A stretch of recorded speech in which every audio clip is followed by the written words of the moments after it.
Você precisa começar a estudar contabilidade, seja para o exame de suficiência, seja para um concurso, só que esbarra no seguinte problema. Você começa, mas não continua, ou seja, você não tem o hábito de estudar. E pior, você não tem o hábito de estudar contabilidade, essa matéria que é o terror de muita gente. Como que eu crio o hábito de estudar contabilidade? É exatamente isso que a gente vai bater um papo aqui hoje. E antes de mais nada, eu sou o Felipe, especialista em aprovação tanto no exame de suficiência quanto em concursos para contadores. Como criar o hábito de estudar contabilidade, seja para concurso público, seja para o exame de suficiência. Vamos falar sobre isso depois da vinheta.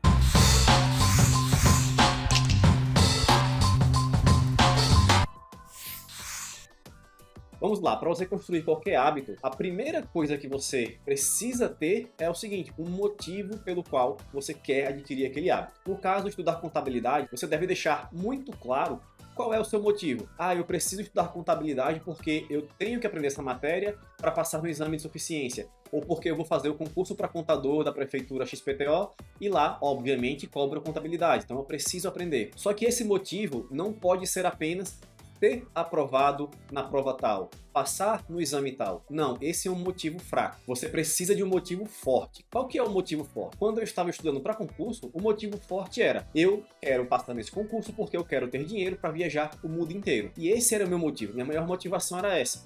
Passar em concurso público para viajar o mundo. Você pode achar que é um motivo banal ou não, mas era a minha realidade à época e foi isso que me motivou a todo santo dia estudar. Então você tem que olhar para dentro de você e se perguntar: por que é que eu quero aprender contabilidade? Por que eu preciso aprender contabilidade? E você vai encontrar as seguintes respostas. Ah, eu preciso aprender contabilidade para passar no concurso e passando no concurso eu consigo dar uma vida melhor para minha família, eu consigo colocar o meu filho numa escola melhor, eu consigo morar em um apartamento melhor, em uma casa melhor. Enfim, são esses os motivos fortes que você pode encontrar. Ou você pode encontrar um motivo igual ao meu, que seja viajar o mundo, faz parte.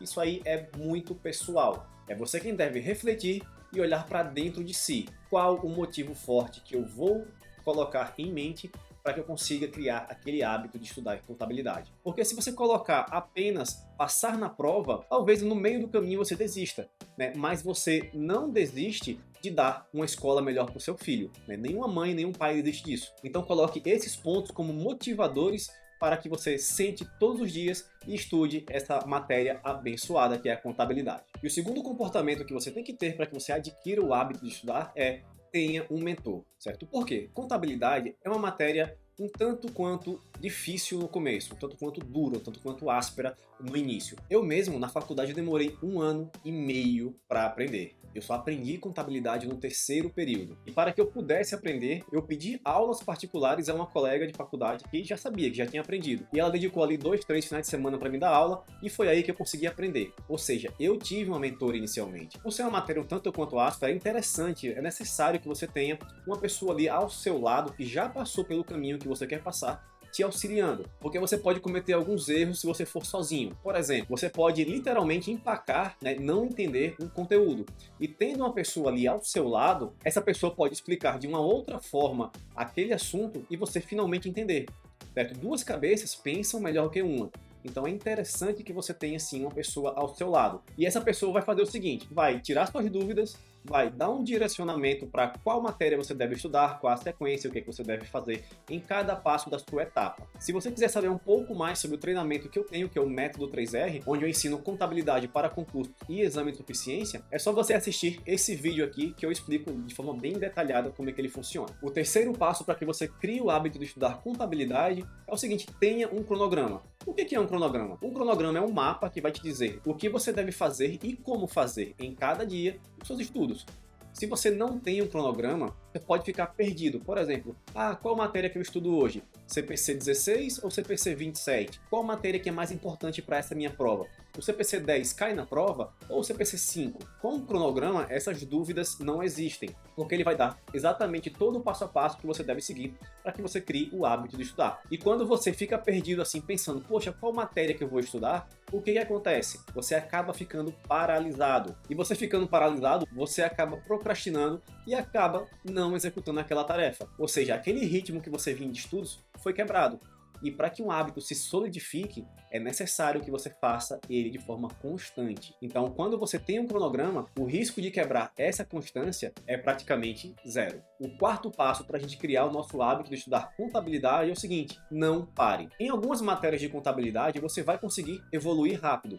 Em outras, você vai ficar ali travado. Faz parte, você vai demorar a entender. Só que nessas matérias que você demorar a entender, não fique parado nelas. Poxa, eu tive dificuldade aqui em entender sobre o cálculo da depreciação. O que eu faço? Tenta estudar, tenta resolver questões e avança no seu cronograma. Não fique empacado lá em depreciação. A resposta para aquela dúvida que você teve em depreciação, ela vai vir com 1, 2 dias depois.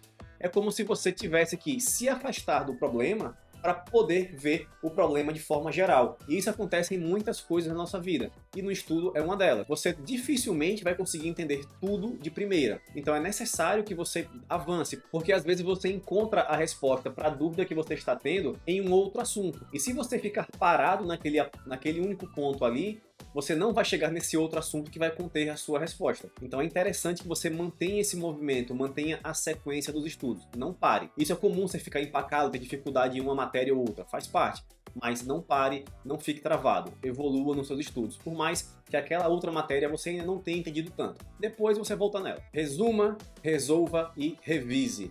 Esse é o nosso sexto passo para que você adquira o hábito de estudar, certo? Fazer resumos, fazer revisões e resolução de questões. Por que cada um desses passos é importante? Quando você resume, o objetivo do resumo é o seguinte: é você dar uma aula para si mesmo. Ninguém consegue ensinar uma outra pessoa, no caso vai ser você mesmo, de um assunto que você não entende. Então é nesse momento que você verifica se entendeu. O segundo ponto é você resolver as questões. Quando você resolve questões, você vai recuperar da sua memória, fazer uma recuperação ativa do conhecimento que você acabou de adquirir, e vai também verificar se você efetivamente aprendeu e se você efetivamente fixou aquele conteúdo. E revisão, principalmente a revisão por questões, ela também é uma ferramenta de solidificar o conhecimento e de fazer com que o conhecimento seja mais facilmente alcançado. Ou seja, você não vai demorar tanto na sua prova para lembrar daquele conteúdo. Por quê? Porque você revisou. E o nosso sexto e último passo é: quebre o seu objetivo em pequenos objetivos. Lembra lá do motivo forte que você definiu lá no passo 1, né? Você definiu o motivo para começar a estudar? Pois é, tente quebrar ele em pequenos objetivos. Vamos supor que seu motivo forte seja colocar seu filho em uma escola melhor. Só que talvez esse motivo seja um tanto quanto longo, de longo prazo. O que é que você faz? Você pensa: poxa, para eu colocar o meu filho em uma escola melhor, eu tenho que passar nessa prova, tenho que passar nesse concurso. Para eu passar nesse concurso, eu tenho que aprender as matérias A, B, C e D. Para eu aprender a matéria A, eu tenho que estudar o assunto 1, 2 e 3. E o que foi que você fez agora? Você acabou de quebrar aquele objetivo maior em pequenos objetivos. Por exemplo, primeiro objetivo pequeno, estudar o assunto 1, depois estudar o assunto 2, depois estudar o assunto 3. Aí nós matamos a disciplina A. Agora vamos para a disciplina B. E assim de forma sucessiva. É assim que você quebra um grande objetivo em pequenos objetivos. Isso vai te ajudar a ter motivação. Cara, é incrível o quanto você consegue ficar motivado pelo simples fato de você ticar atividades na sua lista de afazeres. Quando você tem uma lista bem grande de itens que você tem que fazer e quando você sai riscando cada um deles porque você já fez, isso dá uma sensação de vitória, como se fosse um troféu que você acabou de conquistar. Então é muito importante que você faça isso. O lado psicológico influencia muito o nosso desempenho nos estudos. Então, pessoal, se você chegou até aqui é porque você é uma pessoa extremamente interessada em contabilidade. Então, se inscreve aqui nesse canal para você ser sempre avisado de novos conteúdos com essa temática. E como eu sempre digo, até a aprovação!